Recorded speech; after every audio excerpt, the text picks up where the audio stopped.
I think it's safe to say that we are in a full-on banking crisis right now, especially with what I'm going to report to you now and how it's going to affect gold and silver. Let's keep an eye on those and so much more as we explore.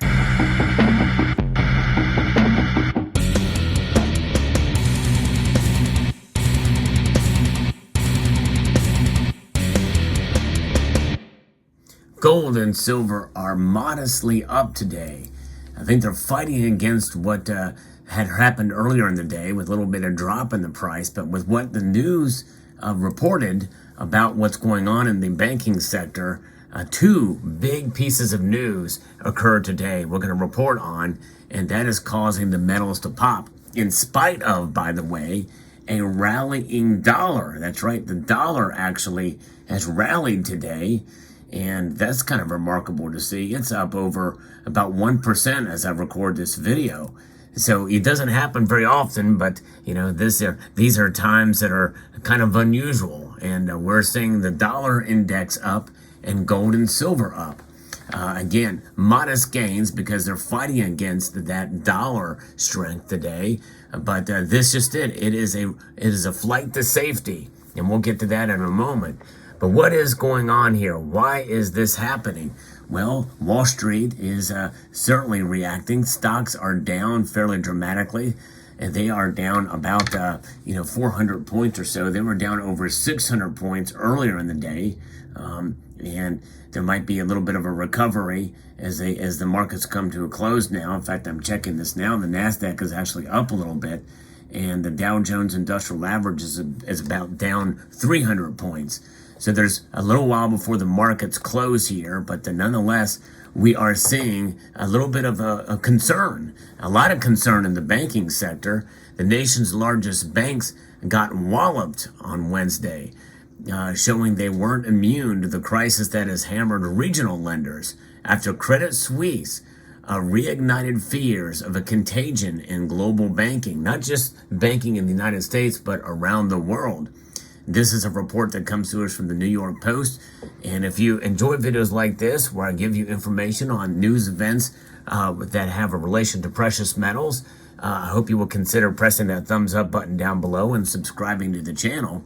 Shares of Goldman Sachs, JP Morgan Chase, and Citigroup slid more than 5%, while Wells Fargo fell more than 4%, and Bank of America sank more than 2%.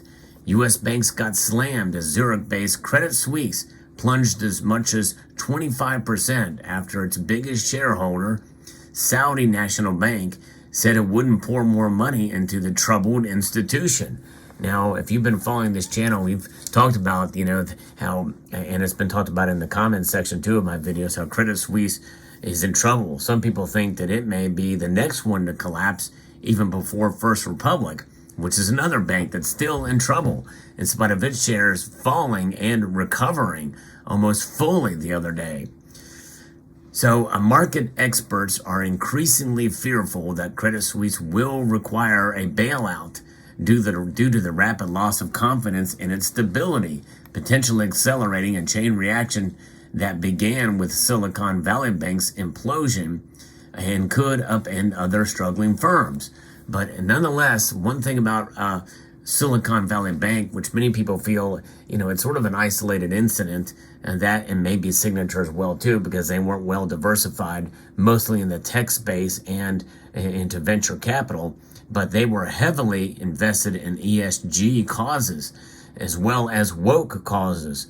Billions of dollars going into organizations like Black Lives Matter, and they had some very high-profile former politicians in the Obama and Clinton administrations.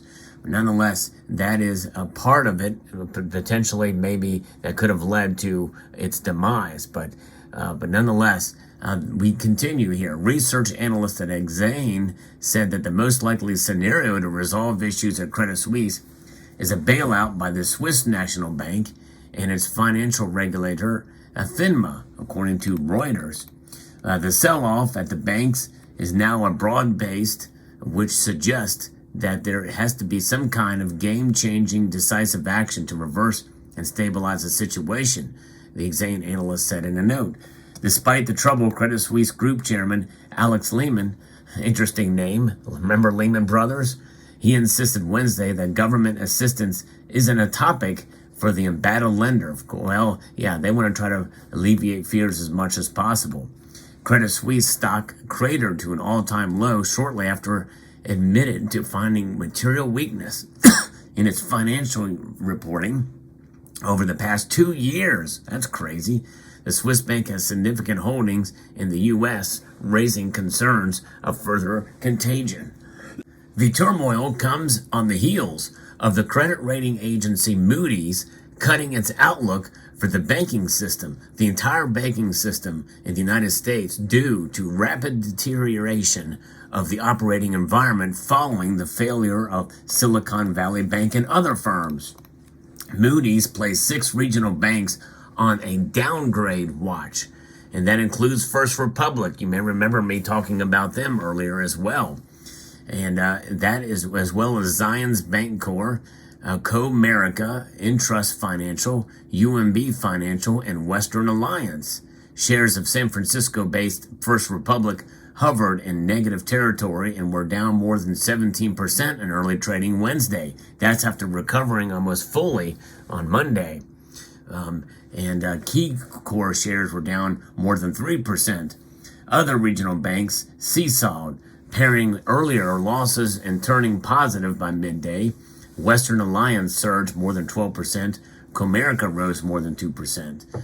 So there's a lot of volatility here, and it is spiking for regional bank stocks, which plunged across the board on Monday, only to bounce back a day later. And and here the New York Post is reporting how First Republic shares plunged nearly 70% to start the week before the rally we saw late in that day and into Tuesday. Wednesday's stock plunged, extended to a broader market. And again, the Dow Jones was down about 600 points. And so we're seeing all this stuff happen here. Billionaire investor Ray Dalio of Bridgewater Associates warned SVB's collapse could be a canary in the coal mine scenario that will hurt the venture capital world and well beyond it. And again, I'm not saying that ESG is going to be the demise of these banks, but many of these banks, in fact, pretty much all of them, have some sort of exposure or compliance with ESG standards, and where they're putting their money. It's become pretty much a trendy thing. And, and you can't help but wonder if some of that, I mean, we know that in many different sectors for compliance and the like, it is expensive, much more expensive to be ESG compliant than not. Dalio suggested cascading trouble in the banking sector could result in more federal intervention. And what do we have? This is on the tail end of the Federal Reserve saying, hey, we need to cut back on that intervention by pulling back printing money, tightening. And so gold and silver are reacting, folks. Gold and silver are reacting hard. And they are up a little bit because of this. And they climbed up dramatically on Monday. And so we saw a little bit of a correction. And this news now is still being digested about what Moody's has rated. We'll see what Standard & Poor's and how they rate this, the banking sector. But gold, it climbed over 1% to the highest since early February, as a fresh crisis in the banking sector turned investors away from seemingly riskier assets and drove them into the safety of bullion. And Europe's bank stocks came under pressure again, with Credit Suisse shares sliding, as I mentioned earlier in this article from Reuters. But people are going to the U.S. Treasuries, gold, silver, and the dollar. They're exiting riskier assets like U.S. equities and economically sensitive metals like copper, platinum, and palladium. And by the way, also oil. Oil is down as well today. It's a total safe haven trade. There's a lot of concern about Credit Suisse, and now European banks are really coming under quite a bit of pressure. So it's a complete flight to safety, according to Philip Streibel, who's the chief market analyst at Blue Line Futures in Chicago. And silver is also up as well too, but it's not up as much as gold is today, which is a little bit unusual. Platinum and palladium are both down. Rhodium is actually down now. to trading flat at $10,000 an ounce. And gold to silver ratio is at 88.12.